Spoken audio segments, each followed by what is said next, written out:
సామాజిక న్యాయం కోసం గళమెత్తిన సామాన్యుడి స్వరం కాపునాడు.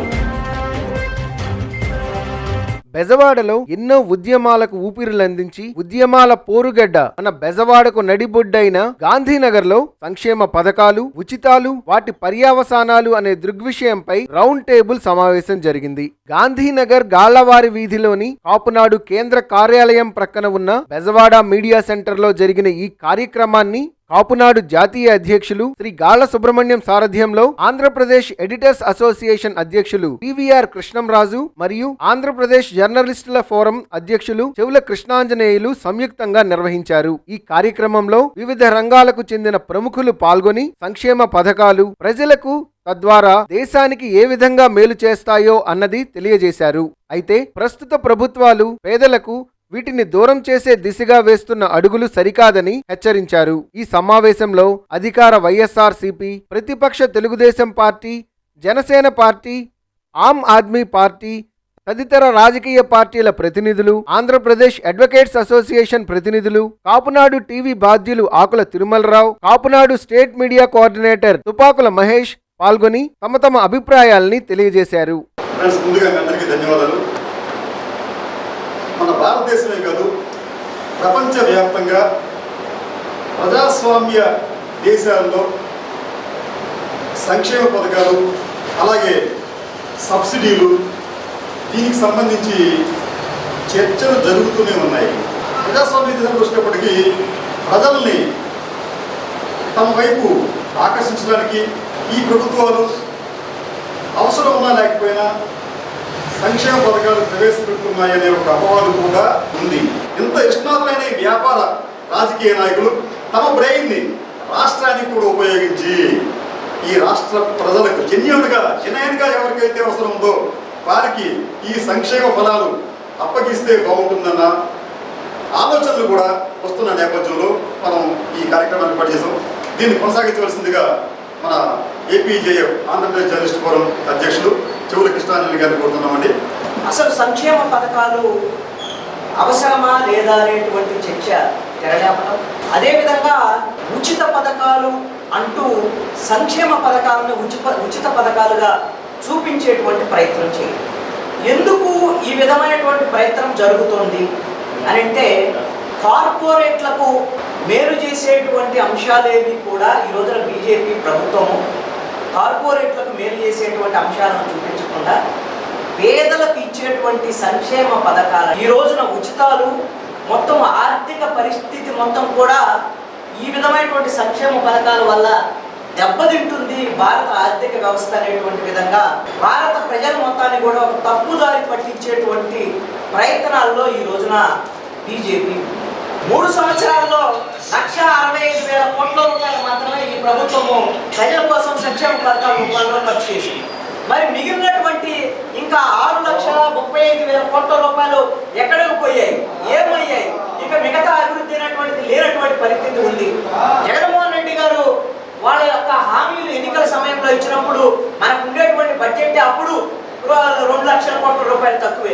మరి ఇవన్నీ ఎలా అమలు చేయగలరా అని ఆయన ప్రశ్న వచ్చినప్పుడు ఆయన చెప్పినటువంటి విషయం ఏంటంటే, మా ప్రభుత్వం రేపొద్దున అధికారంలోకి వస్తే, మా పార్టీ వస్తే మేము దుబారాన్ని తగ్గిస్తాము, అవినీతి లేనటువంటి ప్రభుత్వాన్ని అందిస్తాము, ఆ విధంగా మేము ఈ విధమైనటువంటి సంక్షేమ పథకాలన్నీ అమలు చేస్తామని చెప్పారు.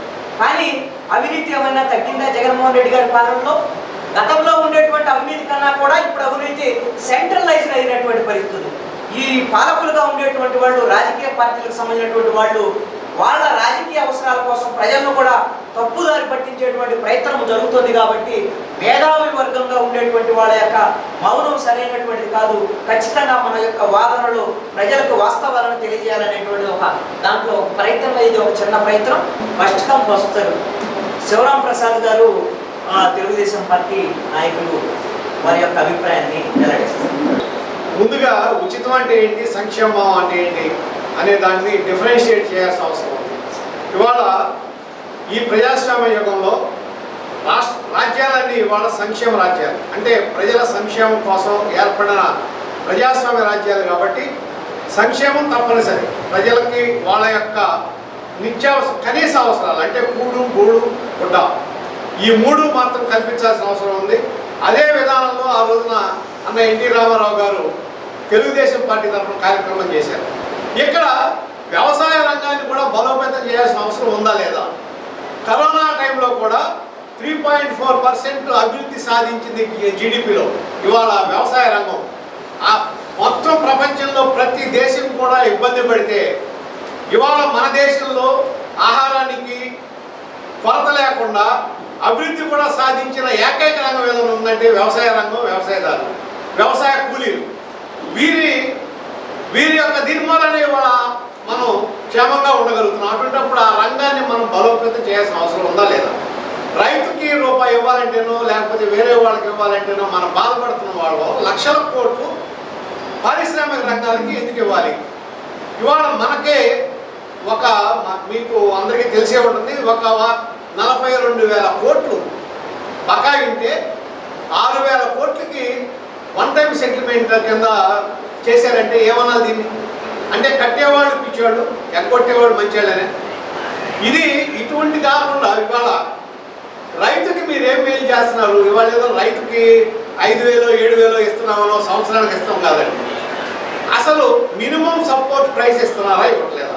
మినిమం సపోర్ట్ ప్రైస్ కన్నా 250 రూపాయలు తక్కువ కొంటుంటే ఒక్కొక్క రైతు దాదాపు 25,000 రూపాయలు నష్టపోతుంటే మీరు ఇచ్చే 11,000 12,000 ఏమోకి వాళ్ళ యొక్క పురోభివృద్ధికి పాటుపడాలి తప్ప ఇప్పుడు రైతుకి నేను రైతు గురించి ఎందుకు మాట్లాడతానంటే అందరూ ఇండస్ట్రీస్ గురించి లేకపోతే ఫ్రీబీస్ గురించి మాట్లాడతారు.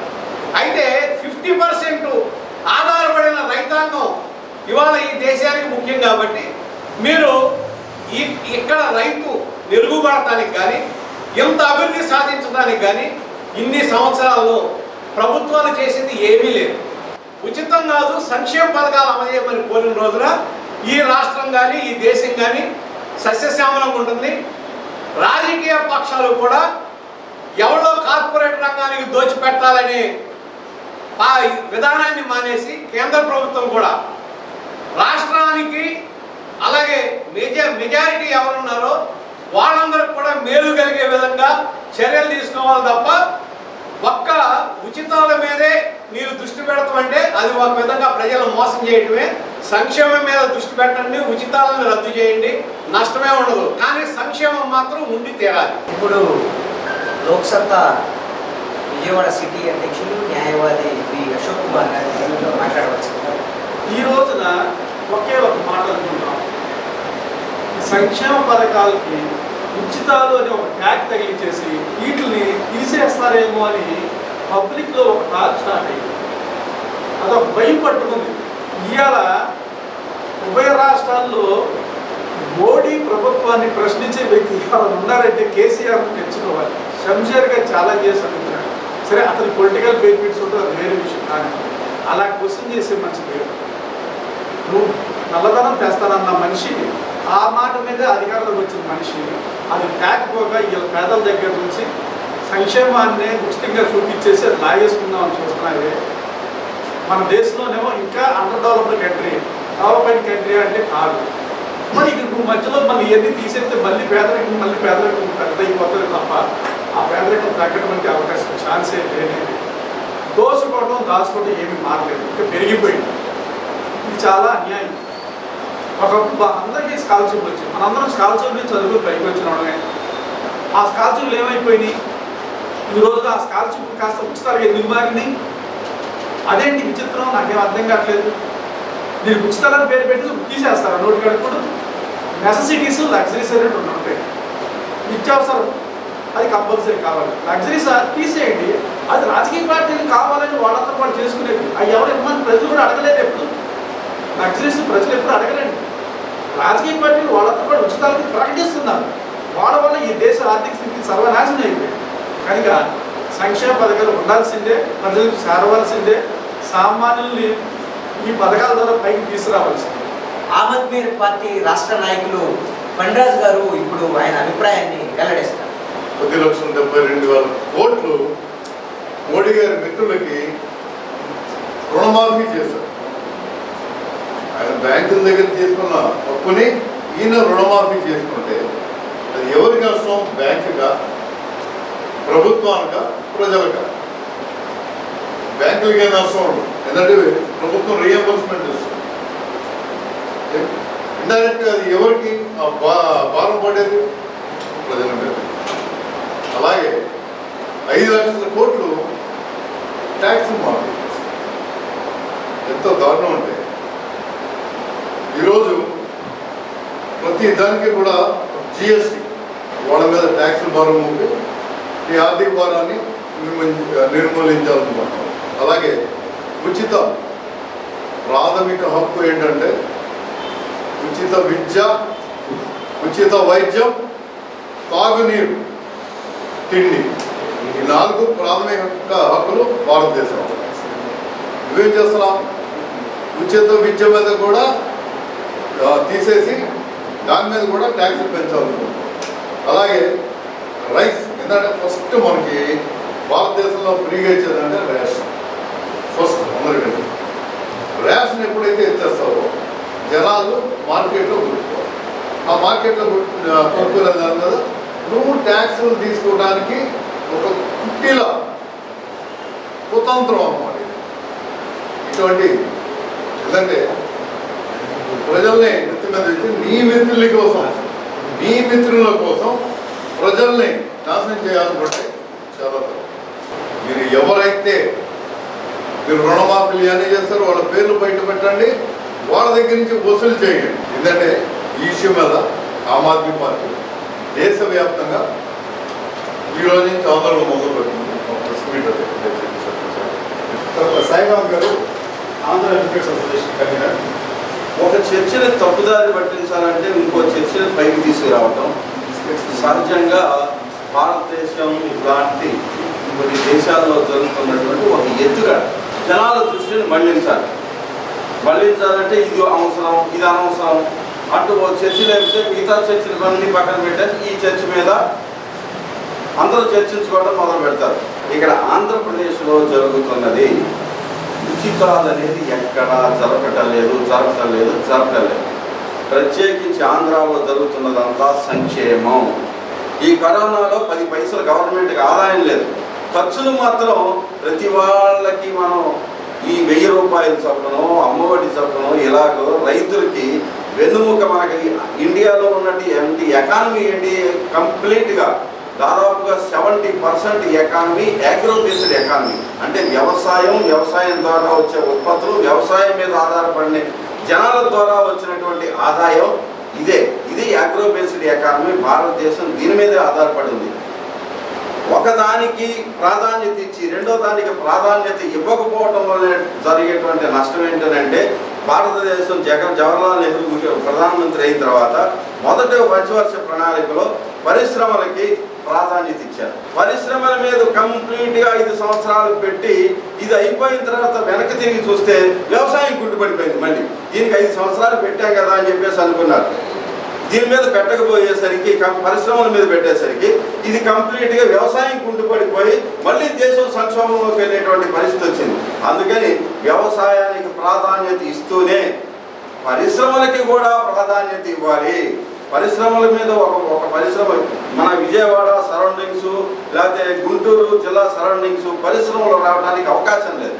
ఎందుకని అవకాశం లేదు అని అంటే 1 ఎకరం 20 కోట్ల రూపాయలు, 15 కోట్ల రూపాయలు. ఒక పరిశ్రమ పెట్టాలంటే 100 ఎకరాలు మినిమం అవసరం అయితే 100 కోట్ల రూపాయల దాకా, 100 కోట్లు అంటే దాదాపుగా 200-300 కోట్ల రూపాయలు ల్యాండ్ మీదే ఇన్వెస్ట్ చేయాల్సిన పరిస్థితి వస్తే పరిశ్రమలు రావడానికి అవకాశం తక్కువ. హైదరాబాద్లో ఎట్లా డెవలప్ అయింది అని అంటే అంత రాకీ ప్లేస్ అది. మంచినీళ్ళు కూడా దొరకనటువంటి ప్లేస్లో ఎకరం 4 రూపాయలకి, 10 రూపాయలకి, 20 రూపాయలకి, 30 రూపాయలకి ఎకరాలు ఇచ్చి మీరు పరిశ్రమలు పెట్టుకోండి అంటే వచ్చింది. ఇక్కడ 20 కోట్ల రూపాయల ఖరీదు చేసే ఎకరాన్ని పరిశ్రమ పెట్టుకోవడానికి అవకాశం లేదు. మనది అగ్రో బేస్డ్ ఎకానమీ కనుక వ్యవసాయాన్ని ప్రోత్సహిస్తూనే పరిశ్రమను కూడా ప్రోత్సహించాల్సిన అవసరం ఉంది. దీనికి ముందుకు తీసుకెళ్లటం, అందరికీ సమానమైనటువంటి స్వేచ్ఛ, బతకడానికి కావాల్సినటువంటి హక్కులు కల్పించడం ఆంధ్రప్రదేశ్ ప్రభుత్వం బాధ్యత. దీన్ని సంక్షేమం అమలు చేయాలని చెప్పేసి తెలియజేస్తూ సెలవు తీసుకుంటున్నాను. నమస్కారం. రాజకీయ ఆర్థిక సామాజిక లక్ష్మీనారాయణ గారి అభిప్రాయం వ్యక్తం చేయాల్సిందిగా.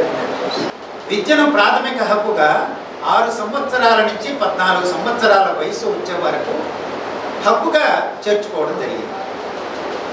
అలాగే ఉపాధి ప్రాథమిక హక్కు కాదు రాజ్యాంగంలో నిన్న మొన్నటి వరకు. ఇవాళ జాతీయ ఉపాధి హామీ చట్టం అది హక్కు గ్రామీణ ప్రాంతాలలో. దాన్ని సంక్షేమ పథకంగా భావించడానికి ఎవరైనా ప్రయత్నం చేస్తే తప్పు చేసినట్టుగా నేను భావిస్తాను. సుప్రీంకోర్టు కూడా కాస్త కన్ఫ్యూజన్ క్రియేట్ చేసింది ఈ విషయంలో, దాన్ని ప్రస్తావన చేసి. అది తప్పుడు దృక్పథం అని నా అభిప్రాయం. ఎందుకంటే పార్లమెంటు చేసిన చట్టం అది, జాతీయ గ్రామీణ ఉపాధి హామీ చట్టం.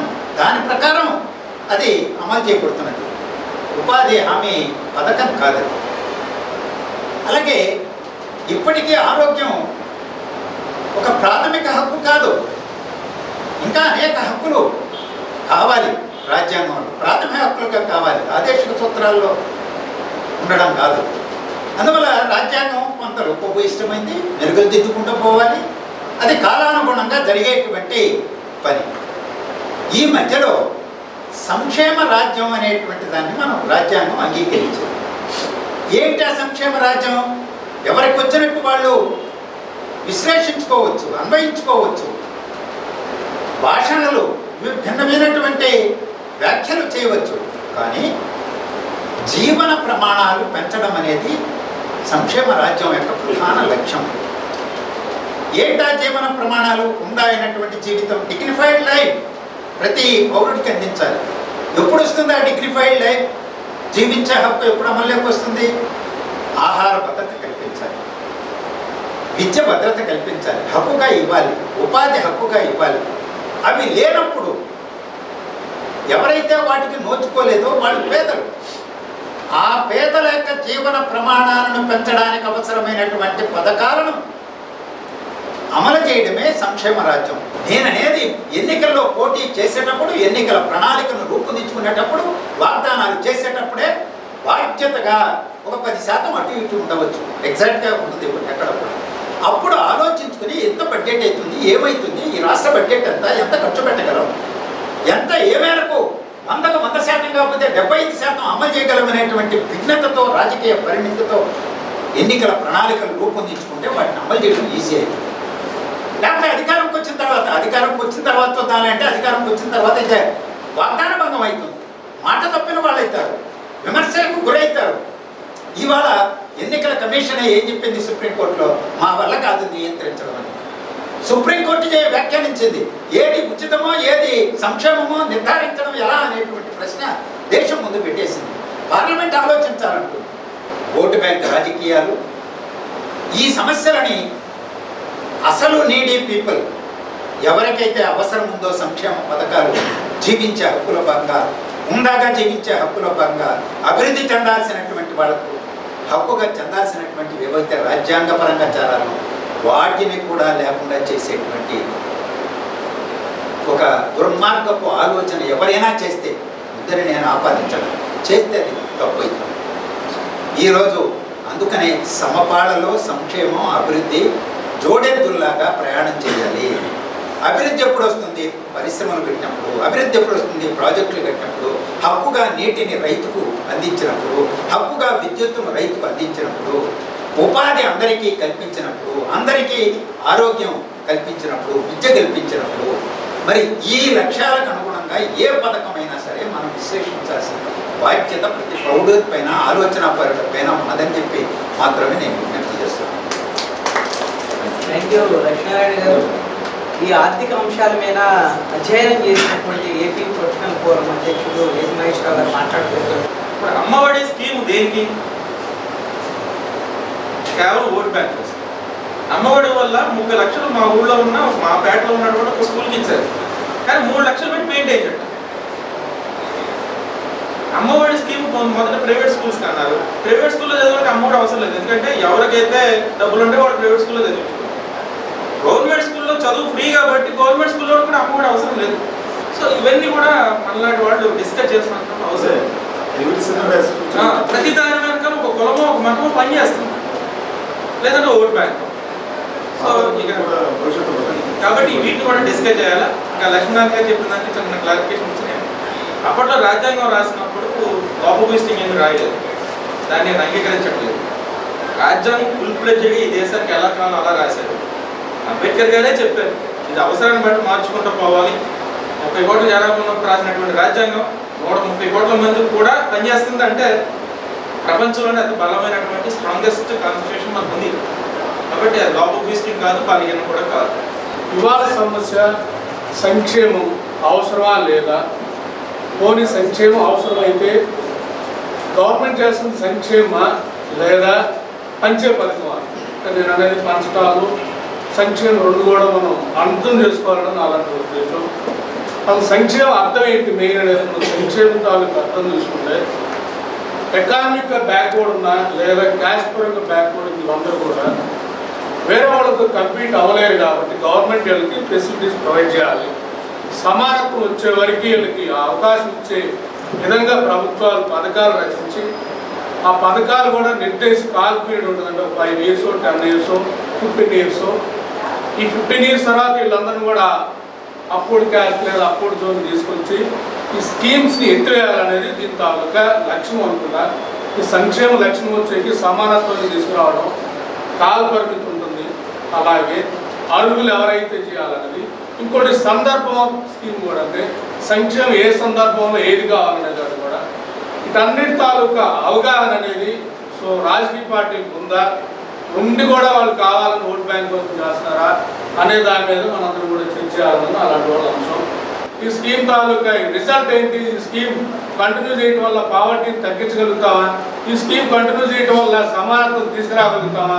వీటన్నిటి అంశాల మీద మీరు డిబేట్ డిస్కస్ చేయాల్సిన అవసరం ఉన్న రాజకీయ నాయకులు కూడా వెళ్ళినా ఎవరైతే వెళ్తున్నారో వాళ్ళకి వీటి మీద అవగాహన ఉన్నా కూడా అదర్ అంశాల మీద తిట్టుకోవటం, మాట్లాడటం, ఎమోషనల్గా బ్లాక్ ఇవన్నీ కూడా మాట్లాడటం ఏంటంటే అసలు కంటెంట్ బయటకు వెళ్ళిపోయి సో మెయిన్ ఎమోషనల్ రాజకీయాలు ఆంధ్రప్రదేశ్ కానీ సెంట్రల్లో కానీ జరుగుతున్నాయనే దాంట్లో పాల్పెట్టే అంశం అనేది అనుకోవాలి. ఆ ప్రజాస్వామ్యంలో ఆ డిస్కషన్ జరగకుండా మీడియా హౌస్లు కూడా ఇవన్నీ కూడా ఒక గ్రూప్కి అటాచ్ అయిపోవటం. సో ప్రతి మీడియా హౌస్ కూడా ఒక పార్టీకో లేదా ఒక వర్గానికో అటాచ్ అయిపోవటం, వాళ్ళు ఏది స్ప్రెడ్ చేయాలో అదే స్ప్రెడ్ చేయడం. సార్ అన్నట్లు పార్లమెంట్లో మొత్తం ఆంధ్రప్రదేశ్ హక్కులు 3,50,000 కోట్లు ఎంతో వాళ్ళు డిస్క్లోజ్ చేశారని చెప్పి దీని మీదనే మేము ప్రెస్ మీట్ పెట్టాం. మొత్తం పార్లమెంట్లో ఉన్న హక్కు ఇంత ఉంది, ఇది డిస్కషన్, దీని తాలూకు కావాలంటే మీరు శ్వేతపత్రం రిలీజ్ చేయండి అని మేము మాట్లాడితే సో దాని తాలూకు లేదు. ఇప్పుడు యాజ్ ఆఫ్ నౌ ఇండియాలో మన స్టేట్కి 8,34,974 కోట్ల అప్పు ఉందని మేము ప్రెస్ మీట్ పెట్టి ఏ డీటెయిల్స్ కూడా మేము ఇచ్చామంటే ఇక్కడ మళ్ళీ జనాన్ని తప్పుదో పట్టియటం అంటే 9,34,000 కోట్ల అప్పు ఉంటే 3 లక్షల కోట్లని పార్లమెంట్లో నిర్మలా సీతారామన్ మాట్లాడటం, దాన్ని మీడియాలో పబ్లిష్ చేయటం, దాన్ని మేధావులు మనంగా మాట్లాడటం ఏంటంటే జనాలు ఏమీ లేదు, అప్పు లేదు, అప్పు లేదు, ఏమైంది సరిపోయింది అనేది మనం మభ్యపెట్టి జనాలు వెళ్ళడం అంటే మనం యాజ్ ఏ న్యూట్రల్ ఫోరంగా మనం మాట్లాడాలి, వాస్తవాలు మాట్లాడాలి, డిబేట్ చేయాలి. పేదరికాన్ని బయట తీసేస్తామని మీరు చెప్పగలిగితే ఎస్సీ సంక్షేమ పథకాలన్నీ కూడా పేదరికాన్ని నుంచి బయట తీయడానికి ఉపయోగపడతాయనేది మాలాంటి వాళ్ళు భావిస్తారు. కాబట్టి సో నాకు ఈ అవకాశం ఇచ్చిన మీ అందరూ కూడా ధన్యవాదాలు. Thank you. ఓబీసీ సంక్షేమ సంఘం రాష్ట్ర అధ్యక్షులు అంగిరేకుల వరప్రసాద్ యాదవ్ గారు మాట్లాడవలసిందిగా. ఇందాక అనేక మంది పెద్దలు మాట్లాడారు. విద్యని ప్రాథమిక హక్కుగా చేర్చడంలో మరి 70 సంవత్సరాలు భారత రాజ్యాంగాన్ని సవరించడంలో మనం వైఫల్యం చెందినటువంటి విషయాన్ని రాజకీయ పార్టీ ఈ 70 సంవత్సరాల్లో ఉన్నటువంటి అధికారంలో ఉన్నటువంటి కాంగ్రెస్ పార్టీ కానీ ఆ రోజుల్లో ఉన్నటువంటి జనతాదళ ప్రభుత్వాలు కానీ అదేవిధంగా భారతీయ జనతా పార్టీ ప్రభుత్వం కానీ విద్య ఏదైతే ఉందో భారతదేశంలో సామాజిక అసమానతలకి ప్రధానమైనటువంటి కేంద్ర బిందువైనటువంటి విద్యని హక్కుగా గుర్తించడంలో వైఫల్యం చెందింది ఈ రాజకీయ పార్టీలన్నీ కూడా. వారికి ఇందాక సోదరులు చెప్పినట్టు కార్పొరేట్ వ్యవస్థ మీద ఉన్నటువంటి ప్రేమ, ఈ సమాజంలో ఉన్నటువంటి అసమానతల్ని అధిగమించడం మీద ఆ ప్రేమ ఉన్నదనేది చాలా సుస్పష్టంగా మనం గమనిస్తే రాజకీయ వ్యవస్థలో ఉన్నటువంటి పరిశీలన రాజకీయాలను గమనిస్తే మనకు అర్థమవుతారు. అంతేకాదు ఏదైతే విద్య, వైద్యం, వ్యవసాయం మీద ఈరోజు ఉచితాలు అమలు జరగాల్సిందే. ఆ సంక్షేమ పథకాలు ఏవైతే ఉన్నాయో అవి అమలు జరగవలసినటువంటి అవసరం ఉంది. ప్యారలల్గా ఈరోజు ఉపాధి అంశం రోజు రోజుకి కేంద్ర బిందువుగా మారింది. ఈరోజు గ్రామీణ ప్రాంతాల్లో ఉపాధి అవకాశాలు రోజు రోజుకి వృద్ధిగా మారిపోతున్నటువంటి తరుణం ఆసనమైంది. ఈరోజు శ్రీకాకుళం కానీ, అనంతపురం కానీ, కర్నూలు ప్రాంతాలు కానీ, కడప ప్రాంతాల నుంచి విదేశాలకు కూడా వలస వెళ్ళేటువంటి పరిస్థితులు ఉత్పన్నమవుతున్నాయి. అంటే దానికి కారణం ఇక్కడ ఉన్నటువంటి ప్రభుత్వాలు సరైనటువంటి ఆలోచన విధానాన్ని, ఏదైతే సంక్షేమ పథకాలని ఆ కింది స్థాయిలో ఉన్నటువంటి వాళ్ళకి, అసమానతల లోగిల్లో మొగ్గుతున్న వాళ్ళకి అందించడంలో ప్రభుత్వాలు ఘోరంగా వైఫల్యం చెందటం వల్లనే ఈరోజు వలసల్ని మనం నివారించలేకపోతాం.